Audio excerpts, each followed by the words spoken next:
Agora vamos orar pela palavra. Senhor Deus, a gente vai meditar na Tua palavra que foi lida agorinha, Senhor. A Tua palavra que é viva e eficaz, que é mais penetrante do que uma espada de dois gumes, ó Deus, que entra no mais íntimo do nosso ser, na nossa alma, nas entranhas. Senhor, que haja transformação na nossa vida por meio da Tua palavra, Pai.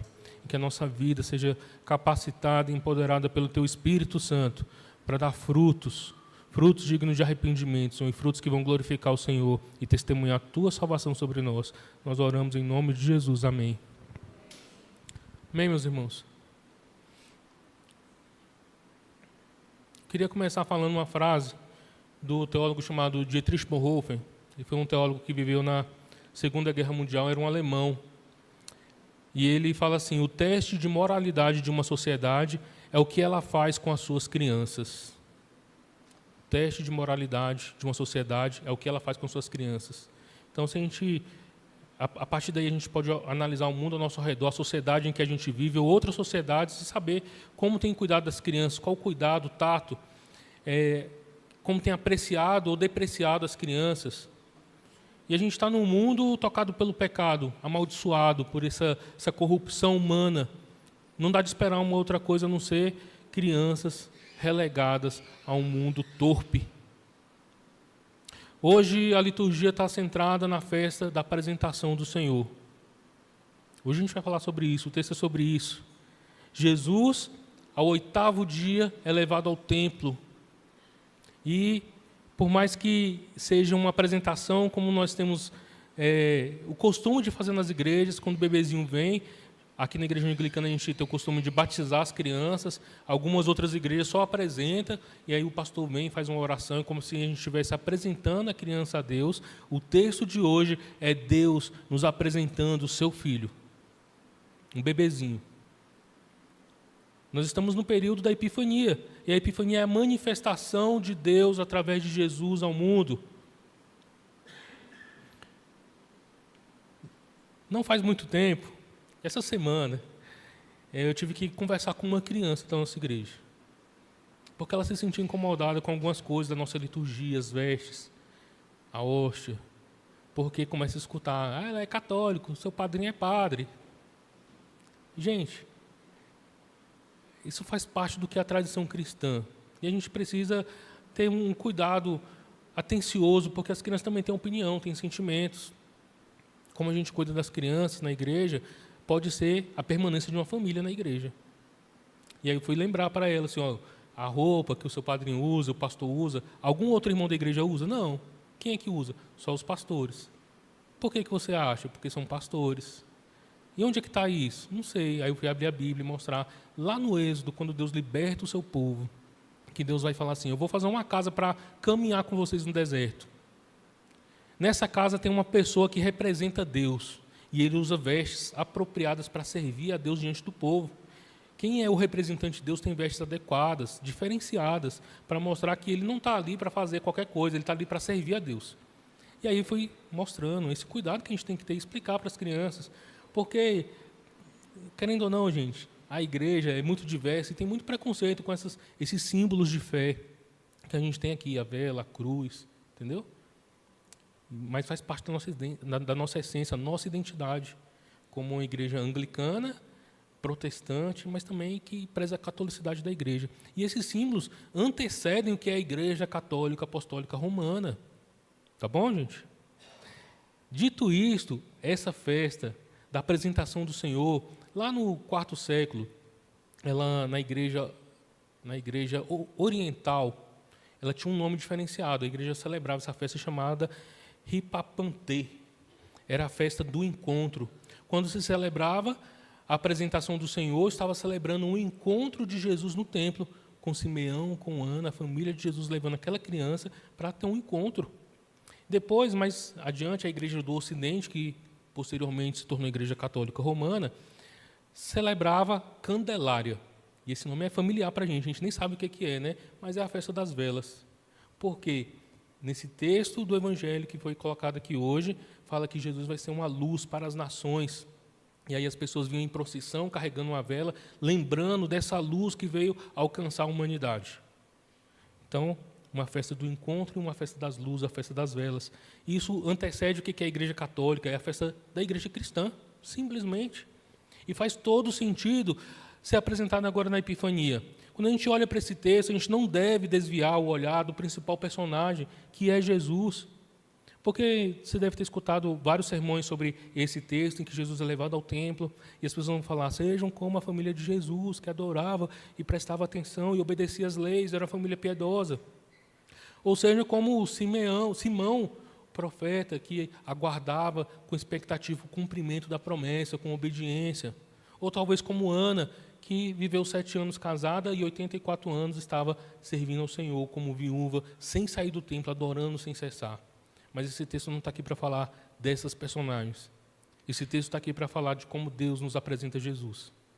A manifestação dessa luz, o encontro do Messias conosco. Esse texto do Evangelho mostra um Deus de amor fiel e leal que cumpre suas promessas, e esse texto de Lucas é mais um episódio que profecias estão sendo cumpridas, mas também profecias estão sendo jogadas para frente, para a nossa expectativa. O texto do profeta Malaquias, que a gente leu aqui, ecoava na mente dos judeus, no imaginário comum, como seria a chegada desse Messias, o enviado de Deus. E ecoava de uma maneira que a espera deles, a expectativa deles, era de uma chegada tempestuosa e triunfal. Ninguém imaginava o grande rei, o Messias, chegando como um bebezinho lá da favela da Galileia. Quem esperava o grande rei chegar, esperava ele vindo com um monte de exércitos celestiais para destruir Roma e colocar Israel de volta no topo do mundo, como eles achavam, né? Mas a verdade é que Deus nos apresenta um bebê. E olha como que o imaginário comum realmente tinha sentido, né? Olha só o que esse texto vai dizer lá em Malaquias 3, Malaquias 3, do versículo 1 ao 4. Diz assim, ó: Vejam, envio meu mensageiro que preparará o caminho diante de mim. Então, de repente, o Senhor a quem vocês buscam virá ao seu templo. O mensageiro da aliança por quem vocês anseiam certamente virá. Mas quem poderá suportar quando ele vier? Quem permanecerá em pé em sua presença quando ele aparecer? Pois ele será como um fogo ardente que refina o metal, como um sabão forte que branqueia as roupas. É preciso ter em mente pelo menos 2 tipos de coisas, 2 tipos de intenção que o autor, o evangelista Lucas, lança para a gente quando faz referência a esse texto, tá bom? Malaquias escreveu, Lucas agora está reescrevendo a história da salvação, do evangelho, da vida de Jesus, apontando para uma profecia que está sendo cumprida. E o que o evangelho de Lucas, ou o autor, o evangelista, tem intenção quando ele vai escrever o evangelho e o livro de Atos? 2 coisas. Eu vou falar isso aqui para você lembrar durante o ano, que esse ano o calendário cristão é o C. A gente vai meditar muitas vezes sobre o evangelho de Lucas aqui. E Lucas ele tem em mente a primeira coisa, é a atuação do Espírito Santo durante a narrativa. É na vida de Jesus, o ministério de Jesus e sobre a igreja. Nada acontece sem a atuação do Espírito Santo. Toda a vida de Jesus e a trajetória dos apóstolos e da igreja é o resultado do empoderamento do Espírito Santo. Porque o Espírito Santo vem ao encontro de pessoas, está presente na vida de Jesus, a gente vê Deus se manifestando. Tá bom? E a segunda coisa que o evangelista tem em mente é que a manifestação de Jesus e a sua obra redentora é para todos, não só para os judeus. O Messias que veio redimir o mundo, veio redimir todas as nações. Tá bom? Então, sempre em mente isso. Lucas quer que a gente entenda que Jesus veio cumprir uma redenção cósmica, empoderado pelo Espírito Santo. E isso é conferido a nós, na nossa caminhada, na nossa jornada. Ao passo que a gente percorre o texto do Evangelho, a gente se vê tocado profundamente com esse encontro maravilhoso. Um pequeno bebê judeu é apresentado a Deus no templo, conforme os costumes da lei, mas é Deus que nos apresenta o seu Filho. Não podemos ceder à tentação, ainda mais na festividade de hoje, né? Jesus está sendo apresentado, de desviar o olhar para a atitude dos pais, ou para a piedade de Ana, ou para a contemplação de Simão. Deus nos apresenta seu Filho e somos impelidos a reconhecer que a sua vida, o seu destino vai abalar as estruturas do mundo e da vida humana. Eu queria falar hoje em 4 pontos sobre esse encontro com a luz, descrito no Evangelho de hoje. E o primeiro ponto é que Jesus, que Deus apresenta a nós, Ele é a salvação do mundo. O Simeão que está cantando de alegria, esse é o hino de Simeão, tá bom? Senhor, agora despede em paz o teu servo, porque seus olhos viram a salvação. Esse cântico é um cântico que deveria estar profundamente enraizado no nosso ser. Reconhecer que nós precisamos de salvação é reconhecer que nós não podemos nos salvar. É reconhecer que existe um poder que está acima de nós, que nos aprisiona e nós não podemos nos libertar. Tantos males vistos no mundo, na história, no mundo ao nosso redor, e mesmo males que nós cometemos todos os dias, só são possíveis vencer pela salvação que Deus oferece a cada um de nós através de Jesus. Ele é a salvação de Deus para todos os povos. Ele é a luz de revelação às nações e a glória de Israel. É assim que Lucas descreve esse bebezinho que Deus está apresentando a nós como sendo o seu filho. Você lembra todos os dias que você é salvo por Jesus? A sua vida testemunha para o mundo a salvação de Jesus, essa luz que encontrou, nos resgata das trevas e nos traz para o reino do seu Filho amado, para a maravilhosa luz. Como que o mundo e as nações têm recebido essa revelação através da nossa vida? A apresentação de Jesus tem que trazer em nós esse sentimento que nós somos salvos, não para nós mesmos, mas para refletir essa glória da eternidade no mundo.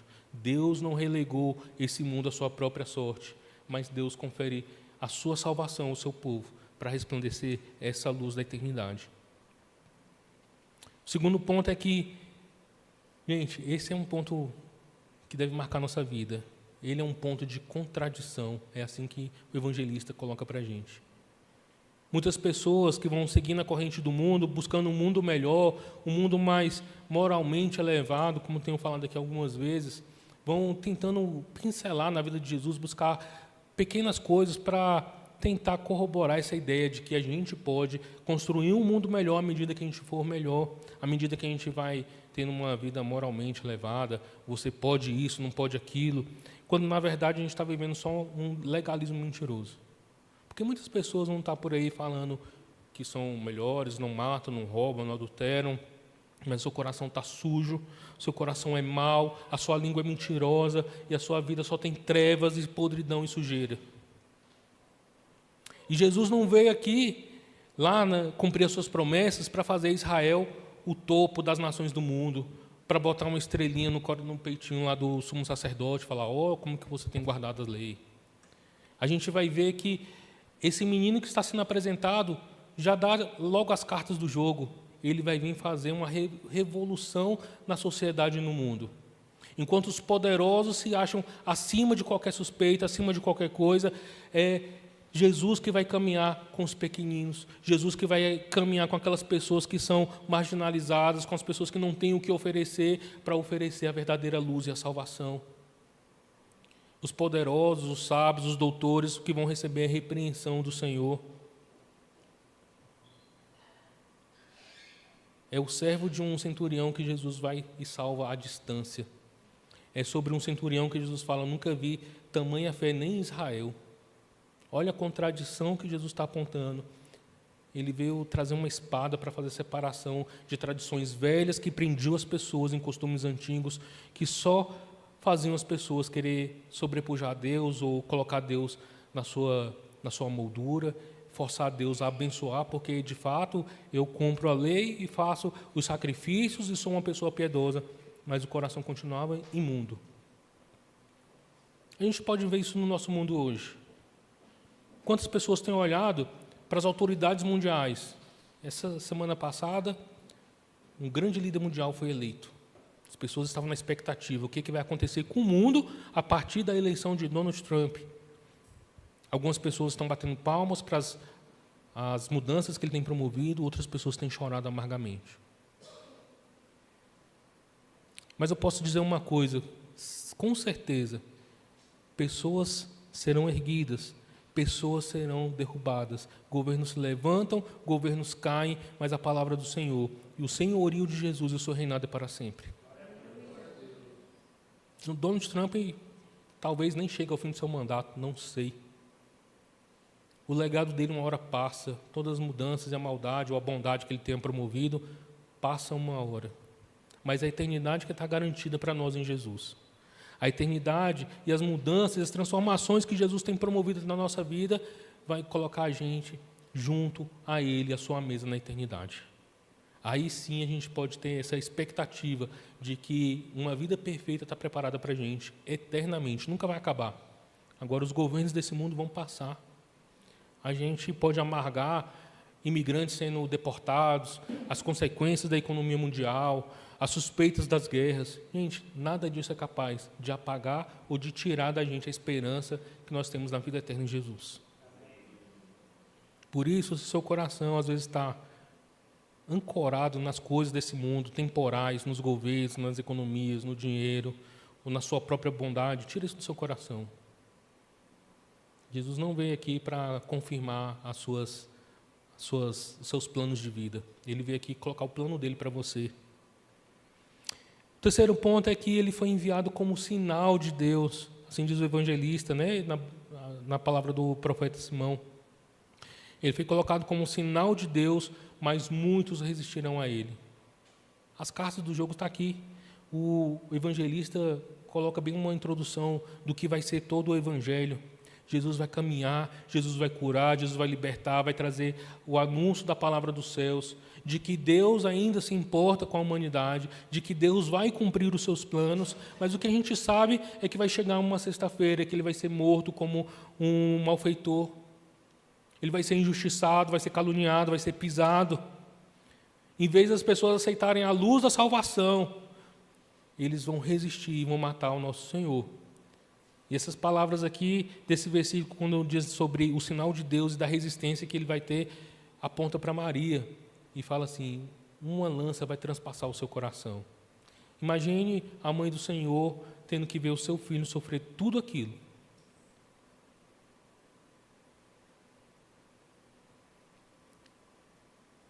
Como o Dietrich Bonhoeffer falou aqui, o teste de moralidade de uma sociedade é o que ela faz com as suas crianças. Essa criança que está sendo apresentada hoje vai ser maltratada quando for adulto, injustiçada. Vai ser rejeitada por muitos, outros o acolherão, outros farão dela o seu Senhor, o seguirão, colocaram toda a sua confiança nesse bebezinho que vai crescer e trazer a redenção eterna para todas as pessoas. A libertação que ele vai promover sobre nós não é uma libertação econômica, política, mas é uma libertação da morte e do pecado, dessa condição condenada, caída, a qual nós estamos presos. O que Jesus promove na nossa vida é trazer vida novamente. Quando nós recebemos esse Jesus que foi apresentado e não o rejeitamos, nós nos tornamos humanos novamente. Só é possível ser humano de verdade quando a gente se parece com Deus e cumpre esse mandato criacional, né, ser imagem e semelhança de Deus. E Jesus transforma a nossa vida para que a gente possa reviver esse projeto de Deus de ser humano novamente. Porque o ser humano sem Deus, ele está sempre inclinado para o mal, sempre buscando os seus próprios interesses, independente de quem vai sofrer as consequências. E a gente vai vendo as políticas mundiais tocando essa toada, esse ritmo. Eu mando imigrantes para fora porque eu estou preocupado com a economia local, eu quero que pessoas da minha nacionalidade sejam mais ricas. Eu paro de fazer parte de uma associação mundial da saúde e deixo de conceder remédios para pessoas pobres que não têm tratamento do HIV e tantas outras doenças. E o pior de tudo, são pessoas que professam a fé no Senhor Jesus Cristo, mas estão mais preocupadas no agora, com a riqueza desse mundo e com o status da política mundial do que com o reino de Deus sendo instalado na vida e nesse mundo. O quarto ponto é que Jesus, o bebê que está sendo apresentado para a gente, que Deus apresenta e oferece, é que Ele é um de nós, foi recebido por corações piedosos. Aí a gente pode olhar para a vida das pessoas, dos outros personagens que a gente viu. A família de Jesus, a mãe e o pai, como pessoas que cumpriam a lei, eram piedosos, obedeciam a Deus, e amavam a Deus, por isso iam lá e obedeciam. Esse menino, ao 8º dia, cumpriu algo que fazia parte da aliança. Todo bebê macho do judeu deveria ser marcado com o sinal da aliança ao 8º dia. Ninguém perguntava para esse bebê assim: você quer fazer parte da família de Abraão? Não, ele fazia parte. E os seus pais eram orientados a criar essa criança nos termos da aliança, para que quando ele fosse adulto, ele já entendesse que fazia parte da aliança. Não era para ele decidir, ele já era. Esse é um dos motivos pelo qual a gente batiza bebês, tá bom? Esse bebê, ele vai ser criado para viver uma vida cristã. E ninguém vai perguntar para ele: você quer ou não? Porque se a gente deixar para ele, quando estiver na vida adulta, na vida consciente, tentar decidir, ele vai estar decidido pelo não, com certeza. Porque esse mundo despreza o nosso Senhor, resiste a Ele. Se a gente esperar um adulto ir lá, se construir, saber o que ele quer, o que ele deseja, o coração dele tem que estar inclinado para o mal. É assim que a Bíblia apresenta a vida humana. Mas faz parte dessa vida de receber Jesus no nosso dia a dia, com pessoas comuns, mas pessoas comuns que são piedosas, do coração piedoso. Lucas dá mais uma dimensão humana a essa história. Terminamos os 2 capítulos, quase que todos os leitores terão encontrado alguém na história com quem podem se identificar. Encontramos um casal de idosos surpreso por finalmente terem um filho. Essa é a história de Isabel, a mãe de João Batista, e o seu marido, Zacarias. É assim que a história vem se desenrolando, né? Vimos uma jovem ainda surpresa por ter mais um filho tão cedo, por ter um filho tão cedo, e seu marido indo com ela ao templo, oferecendo um sacrifício especificado.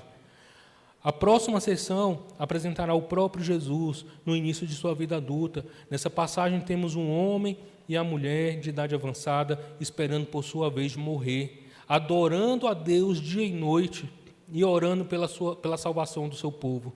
Lucas quer atrair aos leitores de todas as idades e de todas as fases da vida para esse cenário. Independente de quem você seja ou de onde você esteja, a história de Jesus da manjedoura em Belém, até o túmulo vazio, e além dele, pode passar a ser a minha história, a sua história. Ao se tornar a sua história, também se tornará a sua vocação. Todos têm o seu próprio papel no plano de Deus. Para alguns, ele será ativo, óbvio, trabalhando diante do público, pregando, evangelizando, fazendo missões, levando o amor de Deus para suprir a necessidade de outras pessoas no mundo afora. Para outros, vai ser um papel tranquilo, distante da vista pública, orando fielmente para Deus agir no cumprimento de suas promessas. Para muitos, será uma mistura de ambos, ora de um, ora de outro. Maria e José precisavam de Simeão e Ana. Naquele momento, o idoso e a idosa precisavam deles, estavam à espera deles e agora agradeciam a Deus por causa deles. O nascimento de João Batista e de Jesus já estava começando a cumprir o seu propósito de atrair pessoas de todos os tipos para uma nova adoração e uma nova comunhão. Esse Jesus, esse bebezinho, está na vida de pessoas, já fazendo grandes transformações. A gente vê que a sua presença, a sua vida, conforme o Salmo 84 falou, né? Felizes são os que estão na casa do Senhor, adorarão dia e noite. O que acontece com Ana, descrita nessa passagem do Evangelho? Adora o Senhor dia e noite, aguardando, orando pela salvação do povo. E quando Jesus chega, ela reconhece, começa a falar de Jesus, os pais de Jesus ficam maravilhados com aquilo, porque a mensagem que foi entregue só para eles, através do anjo, ecoa no coração de outras pessoas. Outras pessoas reconhecem e adoram. Simeão, que vai lá fazer a circuncisão de Jesus, é um homem que aguardava com grande expectativa o cumprimento de uma promessa na vida dele. Ele aguardou e pôde ver Deus cumprindo fielmente a promessa. Seu cântico deve inspirar a nossa vida a aguardar a ação de Deus, mas que a ação de Deus já é a presença de Jesus na nossa vida, transformando todos os aspectos da nossa vida. Porque esse Deus que apresenta Jesus para a gente, requer da gente uma atitude, uma resposta de fé. Como esse texto falou muito bem para a gente, algumas pessoas vão resistir a Ele e vão matar Jesus, mas para outras pessoas é um acolhimento na vida comum diária de adoração, de oração, de espera, de fé, expectativas, no agir de Deus. E para nós hoje, que conceito a gente tem de Jesus? Essa é a pergunta que deve ocupar o nosso coração. Que tipo de pensamento ele desperta em cada um de nós, em você? Quando a gente lê sobre a apresentação de Jesus no templo, o 8º dia, parece só mais um dia comum de cumprir um rito religioso, mas não. Deus está apresentando o seu Filho para nós. Qual é a resposta do seu coração para esse grande encontro de Deus conosco na pessoa de Jesus? Estamos com Ele ou estamos contra Ele? Nós o amamos ou o desprezamos? Sua doutrina ou suas palavras nos fazem tropeçar e cair ou representam a ascensão da nossa vida levada aos céus? Gente, que a gente jamais deva se esquecer ou deva permitir que o nosso coração se oponha às palavras e à vida de Jesus. Não devemos permitir de descansar nessas questões, nessas reflexões sobre o que Jesus tem despertado sobre nós, ou qual resposta de vida a gente tem dado sobre esse Jesus que é apresentado a gente, que se manifesta, ainda bebezinho, trouxe transformações na sua sociedade. Pessoas reconheceram e acolheram com fé, mas isso não vai ser uma unanimidade na sociedade de Jerusalém. Vai chegar um dia que pessoas vão ter que tomar uma decisão, segui-lo ou rejeitá-lo, amá-lo ou desprezá-lo, e a gente deve estar atento a cada uma dessas coisas, porque Jesus, sendo Deus manifesto e apresentado a nós, representa a salvação de Deus a todos os homens, a todas as nações, e um farol que revela essa luz da graça salvadora de Deus sobre a humanidade. Que a gente seja também um reflexo dessa grande graça e grande salvação que nos alcançou. Amém? Vamos orar?